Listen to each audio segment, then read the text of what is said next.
We have to talk about a recovery. And this recovery, folks, is starting to collapse on us. And I've been saying that I don't think there's a V-shaped recovery at all. And this sort of lie of a V-shaped recovery is now being exposed for what it is, which is a total canard. If you listen to the White House, you listen to Larry Kudlow out there, even just yesterday, telling us that we're seeing a V-shaped recovery in this economy, that everything is all hunky-dory, that Wall Street's doing fine, bouncing back, we're seeing great growth in our economy, people are hiring. A lot of that is true. But what he's not talking about is the continued number of unemployed and another week of an uptick in unemployment. People said, oh, it's at a plateau. It's just at a plateau. We're just about 1 million people a week are filing for unemployment every week. 1 million?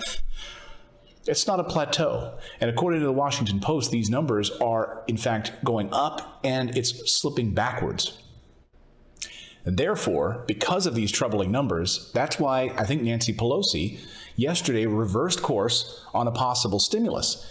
After I even mentioned on yesterday's show, look, I'm not doing any more stimulus stories until we actually have real news, real movement. So, of course, I get done with yesterday's show, and then I get all these, alerts, and I'm like, oh, God, here we go. Here we go. So what happened? Well, nothing yet. Don't get your hopes up. But here's what's unfolding. There was a revolt. Democrats revolted.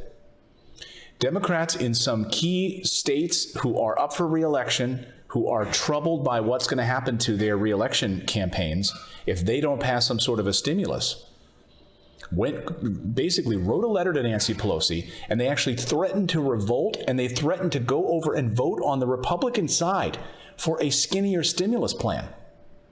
Yes. They were going to revolt. It was like a coup, saying, look, we've got to get something on the table right now, something smaller, something we can pass. Nancy Pelosi did not want to do this. She did not want to do a smaller bill. And yet, her hand is being forced to. Now, she called upon her committee members yesterday. Here was the headline. Let me grab the headline here. Where is it? Do I have it? Yeah, here we go. So here's the headline, that she abruptly shift course to restart relief push amid signs economy is straining. So what she did was she called on her committee members yesterday to go back to their committee to come up with a new bill, and she wants to work with Treasury Secretary Mnuchin at the same time to make sure they can get something through.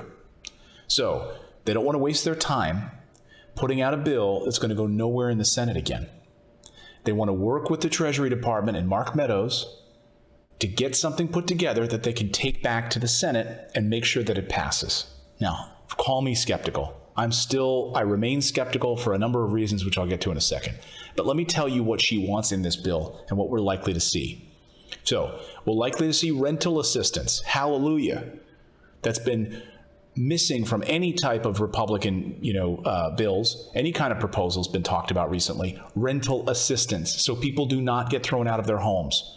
We are facing an eviction disaster. There's also unemployment assistance, funds for an election security and the U.S. Postal Service, small business aid for the airlines.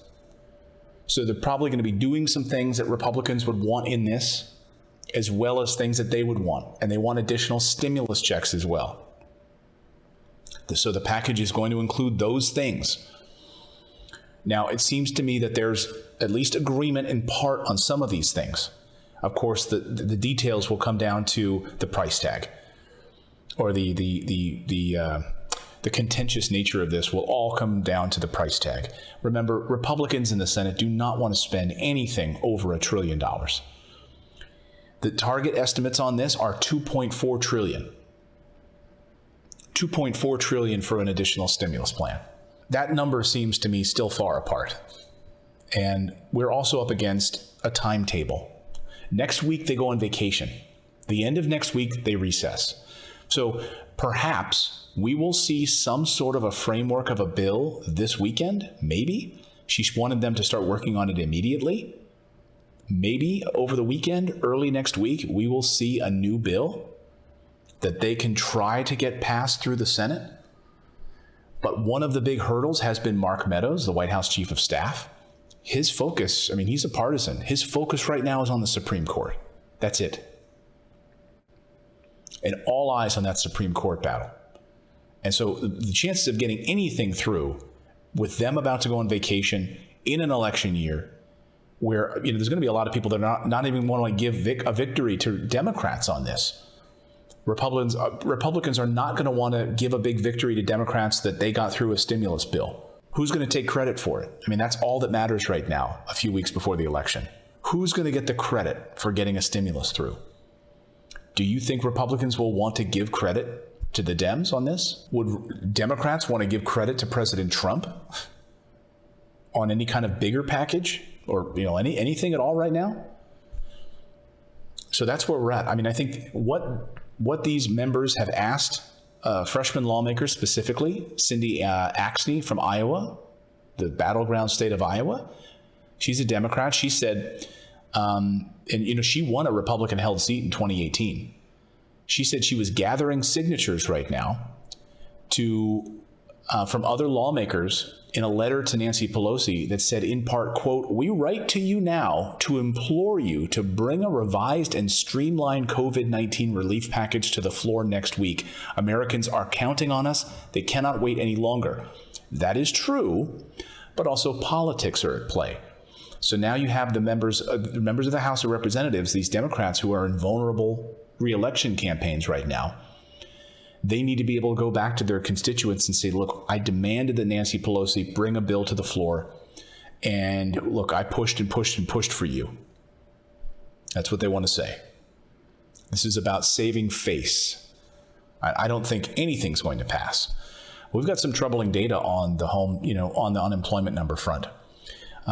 It's pretty bad, and it's not plateauing. There's been an increase in unemployment claims in each of the last 3 consecutive weeks. And if you pair the new data that we just got from Yelp about all of those surge in the number of small businesses that are closing, the number hasn't fallen at all. It's getting worse. It hasn't fallen at all in the last 6 months. Let that sink in for a second. You see the White House telling you that things are getting better, right? They're telling you things are improving. And there are certain segments of the economy that are, but it's not trickling down to those low-income workers particularly, who were the first to lose their jobs in the service sector. They're not being replaced. They're not getting those jobs back. Those jobs are gone as these small businesses close permanently and restaurants close permanently. Goldman Sachs, in fact, yesterday announced that they are having their growth estimate, they're cutting it in half. Sorry, halving is a hard word to use on television. They're halving their growth estimate for the fourth quarter of this year from 6% down to 3%.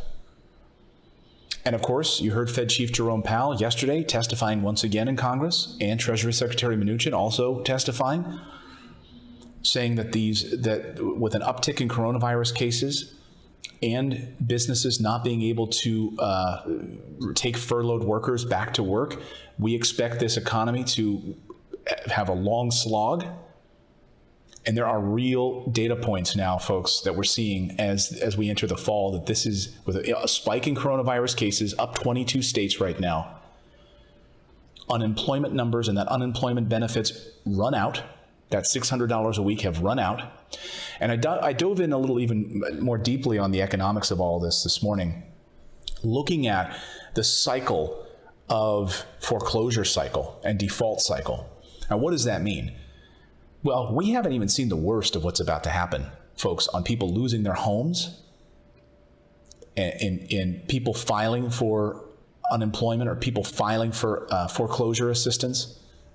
Because those banks, because of what was in the CARES Act, got a little bit of a pause to that cycle. So that cycle is not going to fully kick in until about March of next year.